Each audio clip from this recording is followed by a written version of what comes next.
Welcome to a new story. Today, you're going to hear something hard to believe, but it's a true story.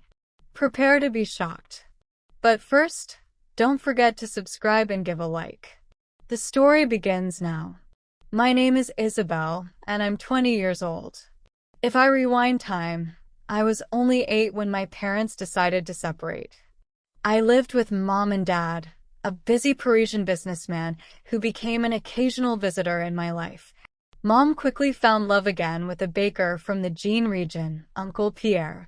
As for Dad, he also rebuilt his life with a new partner. I grew up observing their new lives, trying not to interfere. Mom and Uncle Pierre lived in a small 2-room apartment in a white stone building, not far from the Brillard Canal. Pierre was a good but strict man, and I always felt like a temporary guest. Of course, he loved me and took care of me, but I couldn't do what I wanted, unlike my school friends. No skirts that were too short, no flashy makeup, no overly free behavior. Everything was strictly controlled, and let's not even talk about having my own room. Mom and I slept in one room, while Pierre occupied the other. I envied my classmates who bragged about having their own spaces where they could listen to music, put on makeup, and do whatever they pleased without being watched. At 15, I realized I couldn't live like this anymore. The tension between Mom and Dad was growing. Dad wanted me to move in with him in Paris, thinking I'd be better off there. Mom, of course, opposed it, but after long arguments and tears, she gave in. I was overjoyed. Dad was a modern man, crowned with success in his luxury fashion business, and he always seemed like the kindest, most understanding man in the world. I finally packed my bags. Dad lived in a vast Haussmannian apartment with high ceilings and creaky wooden floors in the heart of Paris's 16th arrondissement. He had his own showroom and spared no expense. When I arrived, he showed me my new room. It was a dream, large, bright, with huge windows and a small balcony overlooking a courtyard full of wisteria. On the walls hung posters of my favorite French rock bands, and on the nightstand was a small laptop. The entire room was decorated in my favorite colors, with heavy navy velvet curtains at the windows. I felt like a princess. His partner, Aunt Sylvie, was a gentle and somewhat shy woman, a fashion designer. She had no children and seemed to treat me like her own daughter. She always tried to please me, cooking my favorite dishes like coq au vin or blanquette de veau and helping me with my French homework. Sometimes, I saw sadness in her eyes.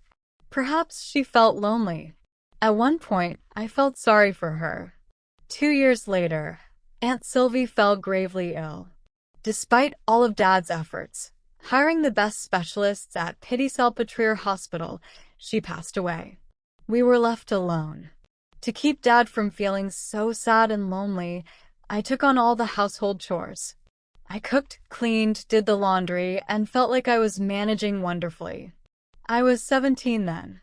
One day, Mom came to visit us. She saw how much I'd grown and how much I resembled her. Our appearance had always been very similar. Mom suggested I move back with her, saying Uncle Pierre had become much more lenient and that we could get along well. But I flatly refused. I didn't want to leave Dad alone, and life in Paris suited me far more than Jean. Dad supported me, telling Mom I would stay with him. He was still young, athletic, full of energy, and I could see my presence brought him joy. I stayed, the years passed, and I turned 20. I became a beautiful, confident young woman. I had many suitors. Every time one of them came to see me, Dad would greet them with tension, coldness, and silence, eventually finding an excuse to push them away. He always said I was too young to marry and that I should live for myself. Of course, I didn't argue with him. I saw that he was sad, and it seemed he simply didn't want to let me go. One night, after another failed date, I sat with Dad in the kitchen and asked, "Dad, why do you push everyone away? Don't you want me to get married?" He stayed silent for a moment, then replied, "I just don't know how I'd live without you. I've grown used to you." You're my only joy." I was moved. Of course, I told him I'd never leave him and that I'd visit him every day if I got married. And if he wanted, he could even live with my future husband and me. Dad smiled and said, "Well, we'll see about that. For now, let's enjoy the moment." After that conversation, our relationship grew even closer. We spent more time together. Dad invited me to parties, took me to the best restaurants in Paris, and gave me expensive gifts. He was so happy when I wore what he bought me. He always told me I was the most beautiful, the smartest, the best daughter. I blossomed under his gaze. One day while cleaning his room, I saw something strange.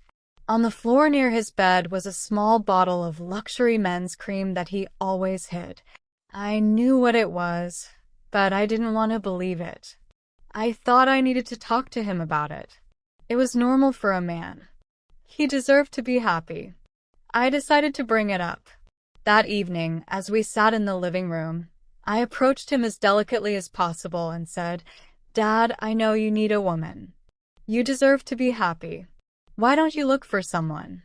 Dad looked at me with surprise, then a hint of offense, and replied, "What are you talking about? How do you know these things? Are you going through my stuff?" He was angry. I was scared but gathered my courage and explained, "Dad, I'm an adult now. I'm 20 and it's normal. I just want you to be happy." He looked at me, sighed, and said, "I'm happy with you." I didn't know what to say. I felt uneasy. I decided never to bring it up again. A few days later, Dad called me into his room. I sat on the bed and he sat next to me, so close I could feel his warmth. He said, "Isabel, you've grown so much. You're so beautiful. I want to protect you from everyone." He stroked my hair, and I felt shivers run through my body. He pulled me close and hugged me tenderly. I felt like a little girl in his arms. He said, "Isabel, I'm sorry for being so strict with you for so long. I was just afraid of losing you." Then I felt something strange. His hand was where it shouldn't have been. My heart raced. I didn't know what to do. I wanted to pull away, but he held me firmly. He began kissing my neck, my hair. I didn't understand what was happening. I was horrified, but at the same time, I liked it. I closed my eyes. I was so confused I couldn't say a word. He whispered softly, "Isabel, I don't want you to leave. I don't want you to get married. I want you to be mine alone." I realized something very serious was happening, but I couldn't do anything. He was my father, and I couldn't contradict him. He lifted me in his arms and laid me on the bed. He looked at me, his eyes full of fire. I didn't know what to expect. I was scared but also drawn to him. He was so strong, so dominant. I couldn't resist. I lay there looking at him. I woke up in my bed sweating. My heart was pounding as if I'd run the Paris Marathon. No one was beside me, just me and the moonlight filtering through the curtains. I couldn't remember how I'd ended up in my room. The memories of the previous night were blurry, as if I'd been someone else. I looked at myself in the mirror. There stood a girl with messy hair and red eyes. On my neck, I saw a small mark. It was a trace of his beard or his teeth. I didn't want to think about it. I just wanted to forget. I took a shower, put on my favorite satin pajamas, drank a glass of water, and tried to calm down. I thought maybe it was just a nightmare, that I'd imagined it all, but my memory told me otherwise. I remembered his warm hands, his breath, his scent.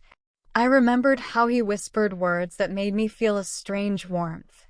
I remembered him saying I was his property, that I had to belong only to him. I sat in my room, too scared to leave. I was afraid to see him. I was afraid it would happen again. I didn't know exactly what I was afraid of. I was afraid he'd hold me in his arms again, that he'd kiss me. It was terrifying, but at the same time, I found some pleasure in it. I was so confused, so lost. Finally, I realized I couldn't stay in my room forever. I needed to go out and talk to him. I needed to understand what had happened. I left my room and went to the kitchen. Dad was sitting at the table, drinking coffee. He looked as usual, handsome, confident. But in his eyes, I saw something new, something that made me tremble, something that existed between us. He smiled and said, "Good morning, my little Isabel. Did you sleep well?" I didn't know what to say. I just nodded. He stood up, approached me, and kissed my forehead. His touch was warm, tender. He said, "Forgive me, my little Isabel. I didn't mean to scare you. It's just that I can't live without you." He hugged me. I felt his hands on my waist, his head on my shoulder. I felt his dark essence in my hair. I couldn't resist. I stood there, hugging him back. I felt my heart beating, my skin burning. I didn't know what was happening. I didn't know what to do. He pulled away and said, "Tonight, I want you to wear that dress I bought you. You remember the red one? We'll go to a restaurant, and then we'll watch a movie together, like before." I didn't know what to say. I just nodded. I was under his power. I was his property. That evening, I put on the dress. It was a fitted red silk dress that accentuated my figure, with a plunging neckline and a hem just above the knee. It was too daring for me, but I couldn't refuse. I felt uncomfortable but beautiful at the same time. I slipped on black high-heeled pumps, applied light makeup that highlighted my eyes, and left my room. Dad was waiting in the living room, dressed in a tailored black Dior suit. He looked stunning. When he saw me, his eyes lit up. He said, "My little Isabel, you're the most beautiful girl I've ever seen."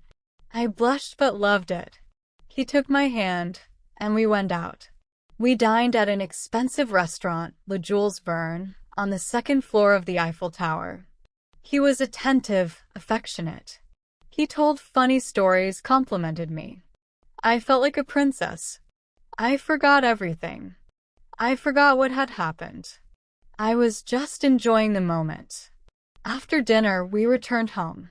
Dad put on a movie, sat next to me, and held me in his arms. I felt his hand on my waist, his breath. He whispered words again that made me feel warmth. He said again that I was his property, that I had to belong only to him. I didn't know what to do. I wanted to pull away, but I couldn't. I was under his power, his property, and I didn't want to resist. Dad leaned in slowly. His eyes were burning. He kissed me, not like a father kisses his daughter, but like a man kisses a woman. I tasted coffee and his cigars, felt his scent, his warmth. He kissed me tenderly but insistently, as if to say I was his property. My head spun. I closed my eyes. I felt like I was floating in a current, unable to do anything. I didn't want to do anything. I just wanted it to continue. He pulled away and looked at me. His eyes were filled with love, tenderness, but also something wild, primal. He said, "My little Isabel, you're mine. You're mine forever. I'll never let you be with anyone else." I didn't know what to say. I just nodded. I was his. From that day, everything changed. Our relationship became even more intimate. We spent all our time together. He no longer allowed me to see my friends or go out with boys. He wanted me to be only with him. He was my world, and I was his. He bought me designer clothes, expensive jewelry from Cartier and Van Cleef and Arpels. He said I had to be the most beautiful, and I was. One day, he bought me a set of black lace lingerie with garters. I'd never worn anything like that. I was ashamed, but he convinced me to try it on. I did. When I came out of the room, his eyes lit up. He said, "My little Isabel, you're a goddess." I felt desired, a new and intoxicating sensation. He began kissing me. His hands glided over my body. I felt my body burning. I was under his power.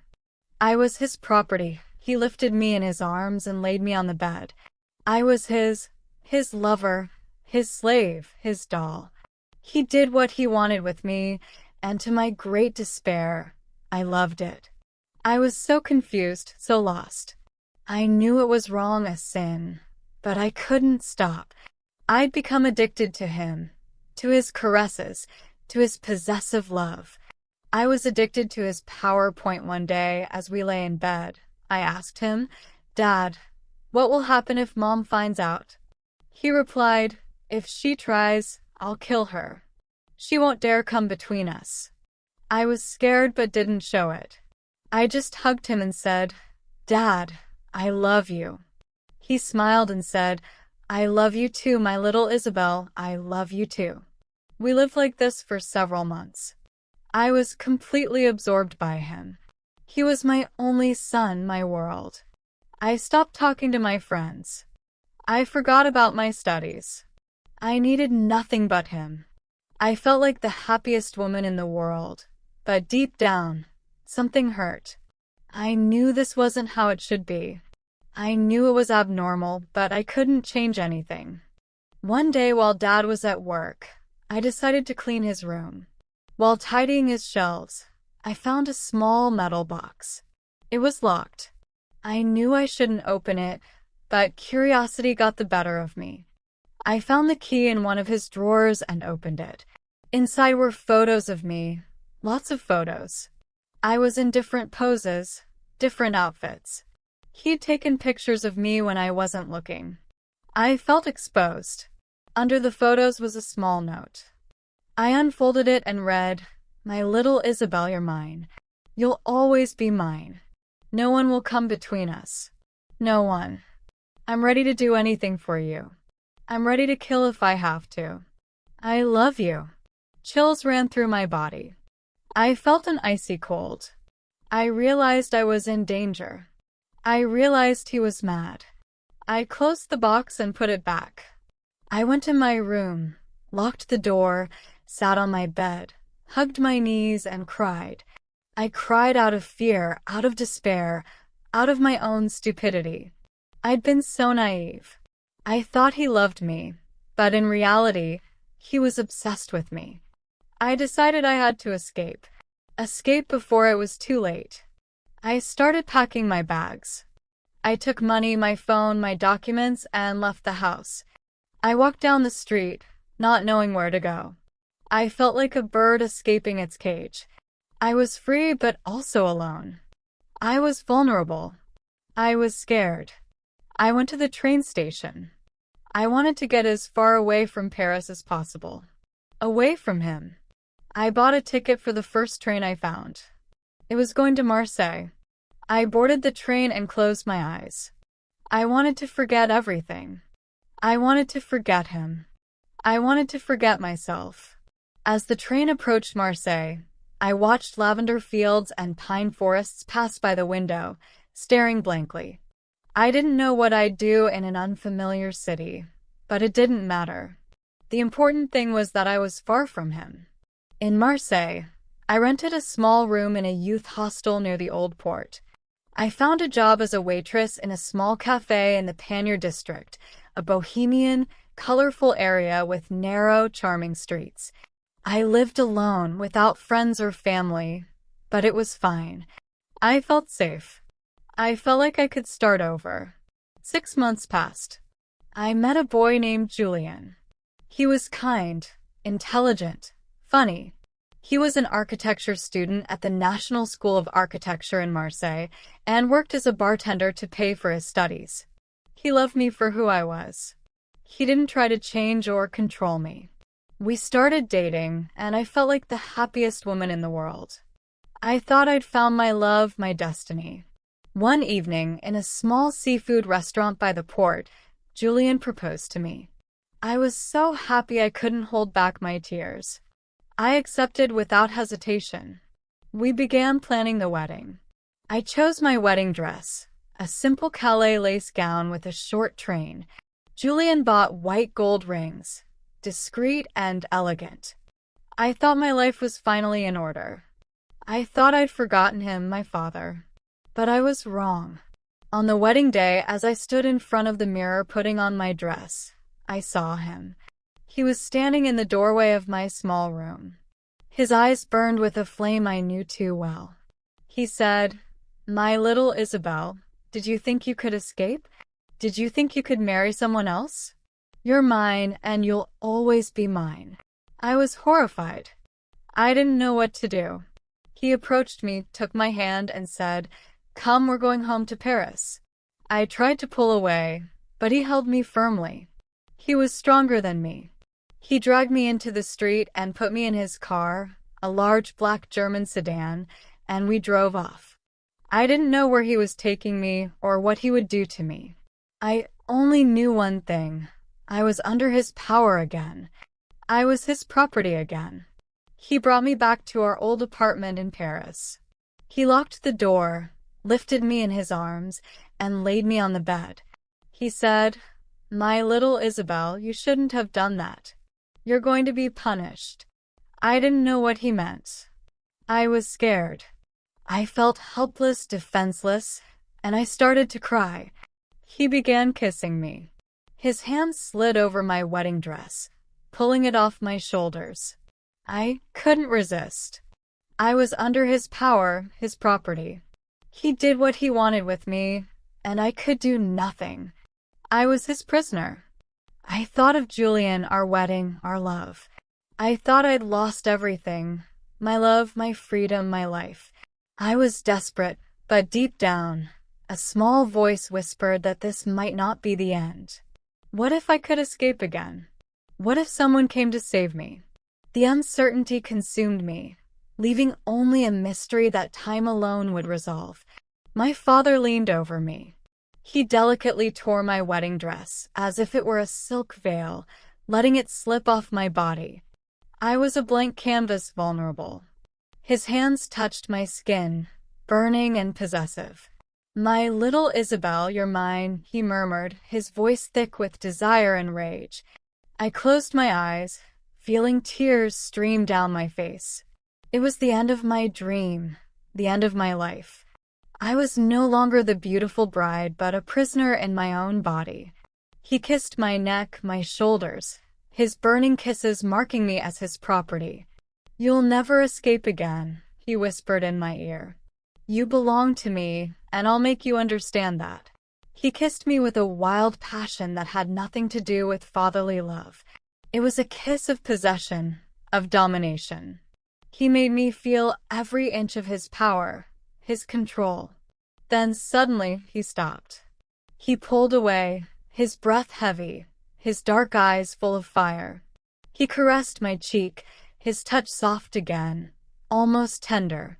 "Now you understand," he said, "that we cannot be separated. I'll never let you go." I nodded, my mind broken. I no longer knew who I was.